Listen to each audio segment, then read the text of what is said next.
ഓം ശ്രീ ഗുരുഭ്യോ നമ. സുനാമി കഴിഞ്ഞ കാലം. അമ്മയുടെ നിർദ്ദേശപ്രകാരം ലോകമെങ്ങുമുള്ള അമ്മയുടെ മക്കൾ സേവയിൽ മുഴുകിയിരിക്കുകയാണ്. ജപ്പാനിലുള്ള ഒരു സംഘം വിദ്യാർത്ഥികൾ സേവ ചെയ്യാനായി ഭാരതത്തിലേക്ക് വന്നു.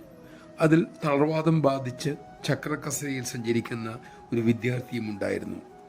ജപ്പാൻ സംഘം ഭവന നിർമ്മാണ സേവയിൽ പങ്കെടുത്തു.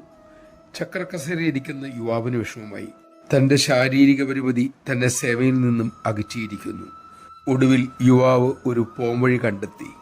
തൻ്റെ ചലനശേഷിയുള്ള ഒരു കയ്യിൽ ഉറയിട്ട് ബ്രഷ് ആ കയ്യിൽ കെട്ടിവെച്ചു. പിന്നീട് അതുപയോഗിച്ച് പെയിൻ്റ് അടിക്കാൻ തുടങ്ങി. ഭിത്തിയിലും അദ്ദേഹത്തിൻ്റെ ശരീരത്തിലും പെയിൻ്റായി. പക്ഷെ യുവാവ് പിന്മാറിയില്ല. ഉത്സാഹത്തോടെ തൻ്റെ ജോലി തുടർന്നു.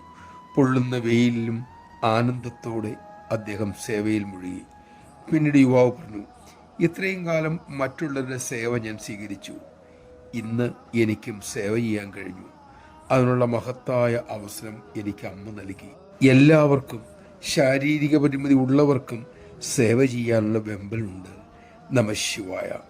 അമ്മയുടെ ഉപദേശം ഉൾക്കൊണ്ട അതുവഴി ശാന്തിപാത കണ്ടെത്തിയ ആ യുവാവിൽ നിന്നും പഠിക്കാൻ നമുക്ക് കഴിയട്ടെ.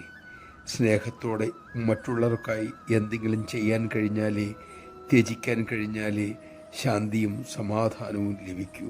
അമ്മയുടെ മഹത്തായ ഈ സന്ദേശം പ്രാവർത്തികമാക്കാൻ നമുക്ക് സാധിക്കട്ടെ. അതിനുള്ള ശക്തിക്കായി അമ്മയോട് പ്രാർത്ഥിക്കാം.